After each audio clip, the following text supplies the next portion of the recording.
अब रासायनिक समीकरणों का संतुलन, ठीक है, देखते हैं इसके अंदर किस प्रकार से संतुलित किया जाता है। तो एक समीकरण के दोनों पक्षों पर विभिन्न प्रकार के परमाणुओं की संख्या को समान बनाने की प्रक्रिया समीकरण संतुलन कहलाती है। सही है भाई, इधर भी परमाणु समान और उधर भी परमाणु समान, हम लोगों ने ऐसा कोई प्रोसेस काम में लिया तो उस प्रक्रिया का नाम हो गया रासायनिक समीकरणों का संतुलन। किसी रासायनिक समीकरण को यदि हमें उसको अधिक जानकारी पूर्ण बनाना है तो बच्चों उसके लिए कुछ बातें हैं जिन्हें हमें ध्यान में रखना होगा। भाई मान लीजिए कोई रासायनिक समीकरण आपको दिया गया है तो उसमें आप यदि प्रत्येक परमाणु को या प्रत्येक तत्व को जो भी उसके अंदर आ रहा है यदि उसकी आप अवस्था को इंगित कर दोगे या उसके अंदर होने वाले भाई इस पे ताप का क्या प्रभाव पड़ रहा है या ऊष्मा का क्या प्रभाव पड़ रहा है, इन सभी को यदि हम लोग दर्शा देंगे तो हमें और क्लियर हो जाएगा कि इस रासायनिक समीकरण में बनने वाले पदार्थ क्या क्या हैं, क्या उसके ऊपर ताप आ रहा है, उसके अंदर कौन से उत्प्रेरक काम में आ रहे, इन सभी को यदि दिखाते हैं तो ये आपके समीकरण को कहीं ना कहीं स्पष्ट बनाता है, कहीं ना कहीं अधिक जानकारी पूर्ण बनाता है। तो बच्चों यहाँ आपको थोड़ा सा समझना है क्या, तो किसी रासायनिक समीकरण को अधिक जानकारी पूर्ण बनाने के लिए हमें कुछ बातों का ध्यान रखना होगा ताकि हमारा जो रासायनिक समीकरण है वो हमें अच्छे से समझ में आ जाए कि इसके अंदर हम लोग और क्या क्या बातें इंगित कर सकते हैं जिससे हमें रासायनिक अभिक्रिया को संपन्न कराने में क्या हो, सुविधा हो। तो बच्चों आइए देखते हैं। यहाँ आपको याद रखना है कि 3 तरीकों से आप रासायनिक समीकरण को और अधिक जानकारी पूर्ण बना सकते हो। पहला क्या कि यदि आपको रासायनिक समीकरण में जो पदार्थ या जो परमाणु आ रहे हैं या जो तत्व भाग ले रहा है उनके बारे में आपको ये पता होना चाहिए कि उनकी भौतिक अवस्था क्या है। तो हम लोग पहला पॉइंट बोल सकते हैं कि अभिकारक और उत्पादों की भौतिक अवस्थाओं के बारे में हमें मालूम होना चाहिए। दूसरा कि अभिक्रिया में यदि आप लोगों ने कोई पदार्थ लिया है और उस पदार्थ को तोड़ने के लिए यदि ताप की आवश्यकता है तो आप उस ताप के परिवर्तन को भी दिखाइए। इससे आपको और क्लियर हो जाएगा कि आपका जो पदार्थ है अभिकारक जो है वो नए उत्पाद को ताप की सहायता से बना रहा है। तो हम लोग यहाँ ताप परिवर्तन को भी दिखा सकते हैं। और तीसरा पॉइंट जो आपको याद रखना है बच्चों वो है ऊष्मा में परिवर्तन करके। तो कितने बिंदु हुए, किसी भी रासायनिक समीकरण को और अधिक क्लियर करने के लिए और अधिक सुविधाजनक बनाने के लिए पहला उसकी भौतिक अवस्थाओं के बारे में आपको पता होना चाहिए, दूसरा ताप में परिवर्तन का मालूम होना चाहिए और तीसरा ऊष्मा में परिवर्तन के बारे में भी आपको पता होना चाहिए। ये बात आपको याद रखनी है।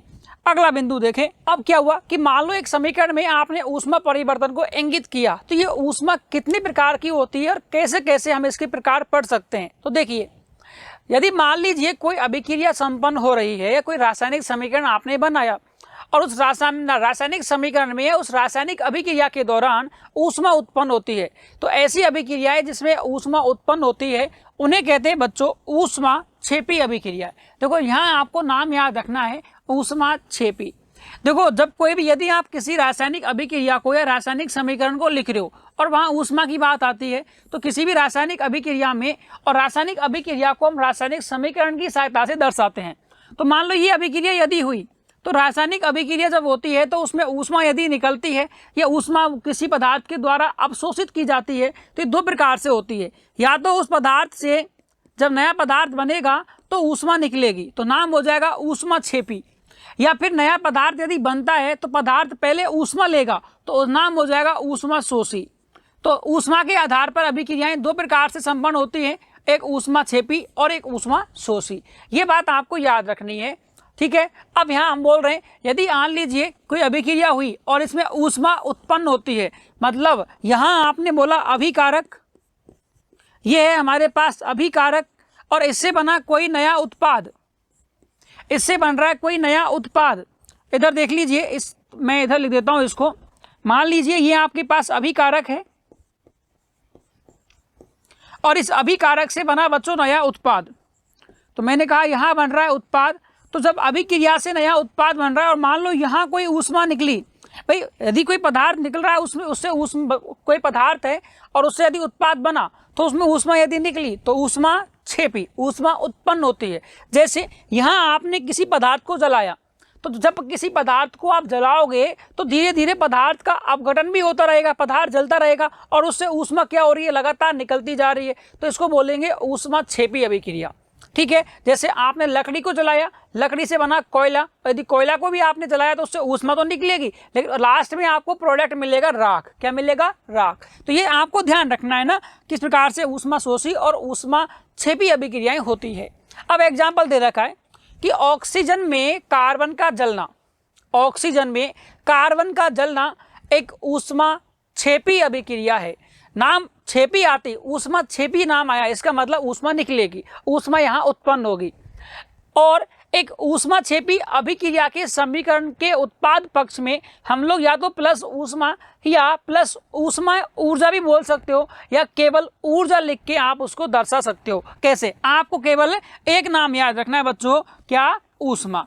देखो कैसे लिखोगे, यहाँ लिया अभिकारक, ये लाइन याद रखनी है ना, ये पूरा आपको याद ना हो कोई बात नहीं, लेकिन यदि ये लाइन याद है तब भी आपको पूरे नंबर मिल लेंगे। अभिकारक हुआ, इस अभिकारक से नया उत्पाद बना, और मान लो यदि ये ऊष्मा क्षेपी अभिक्रिया है तो यहाँ आप प्लस करके लिख देना ऊष्मा। क्या लिख दोगे? प्लस ऊष्मा। इससे क्लियर हो जाएगा कि यहाँ ऊष्मा निकल रही है तो ये ऊष्मा क्षेपी अभिक्रिया हो गया। आगे आपके सामने है कि कोई भी मान लीजिए प्राकृतिक गैस है, ठीक है, कोई भी नेचुरल गैस है, प्राकृतिक गैस का जलना एक ऊष्मा क्षेपी अभिक्रिया है, क्योंकि इस अभिक्रिया में ऊष्मा उत्पन्न होती है। और यहाँ ध्यान देने की वाली बात क्या है कि जितनी भी दहन अभिक्रियाएं हैं, जितनी पदार्थों को आप जलाते हो वहाँ ऊष्मा उत्पन्न होगी। दहन का मतलब होता है जलाना। तो यहाँ इसको भी ध्यान रखना है कि जितनी भी दहन अभिक्रियाएं होती हैं ये सभी की सभी कैसी होती हैं? ऊष्मा क्षेपी अभिक्रिया होती हैं। ठीक है, तो प्राकृतिक गैस का जलना भी क्या है? एक ऊष्मा क्षेपी अभिक्रिया का उदाहरण है। तो यहाँ उदाहरण भी आपसे पूछ सकता है, जैसे कार्बन को ऑक्सीजन की उपस्थिति में जलाना, मान लो ऐसे बोल दे, जैसे ऑक्सीजन के साथ कार्बन जल रहा है ना, तो हम बोलेंगे ठीक है कि यहाँ पे कोई ना कोई आपको याद रखना है कि ये एक ऊष्मा क्षेपी अभिक्रिया का उदाहरण है। प्राकृतिक गैस का जलना ये भी ऊष्मा क्षेपी का उदाहरण है। और ग्लूकोज हमारे शरीर के अंदर, जैसे हम लोग, एक बात बताओ, ठीक है, ये अच्छा एग्जाम्पल है, हम लोग खाना खाते हैं, आपने खाना खाया तो उससे हमें ऊर्जा मिलती है। ये ऊर्जा मिलती कैसे? भाई कहीं ना कहीं ये ऊर्जा उत्पन्न हुई आपके शरीर में, और जब ऊर्जा उत्पन्न होती है तो ऊष्मा क्षेपी अभिक्रिया। तो यही हम समझने वाले हैं कि ग्लूकोज हमारे शरीर में कहाँ जाएगा? हमारी कोशिकाओं में जाएगा, और जब कोशिकाओं में जाएगा तो वो ऑक्सीजन के साथ मिल जाएगा।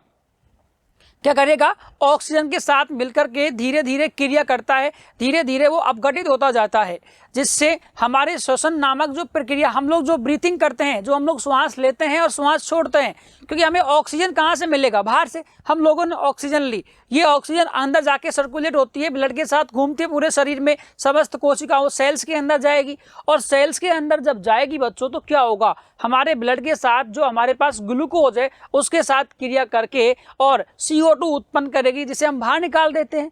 और CO2 जब उत्पन्न होगी, बाहर जाएगी, तो कहीं ना कहीं ये ऊर्जा का भी एक रूप डेवलप कर लेती है, एक ऊर्जा हमारे शरीर में उत्पन्न हो जाती है, जिससे हम लोग कार्य करते हैं, जिससे हम लोग वर्क करते हैं।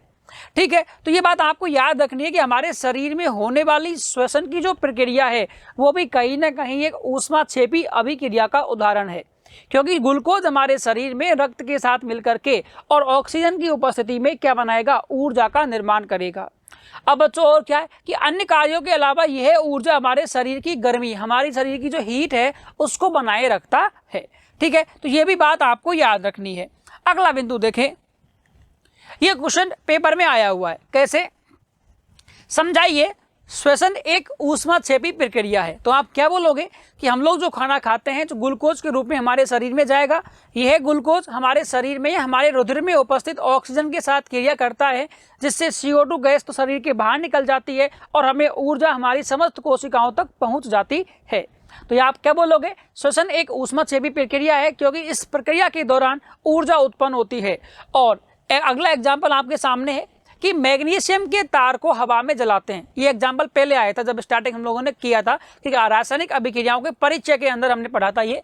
तो मैग्नीशियम के तार को यदि हम हवा में जलाते हैं तो हवा में जलाने से क्या होगा? मैग्नीशियम ऑक्साइड बनेगा।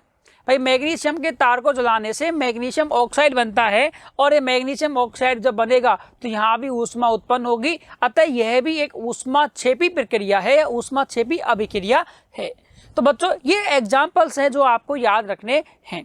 वहाँ हम लोगों ने उस एग्जाम्पल में मैग्नीशियम ऑक्साइड की परत को हटाया था फिर जलाया था, ठीक है, तो वो एक अलग प्रोसेस था कि ठीक है ऐसा कर सकते हैं। लेकिन नॉर्मली मान लीजिए मैग्नीशियम का रिबन है, मैग्नीशियम का तार है आपके पास, यदि आप उसको हवा में जलाते हो तो यहाँ भी ऊष्मा उत्पन्न होगी, अतः यह भी एक ऊष्मा क्षेपी प्रक्रिया का उदाहरण है, एग्जाम्पल है।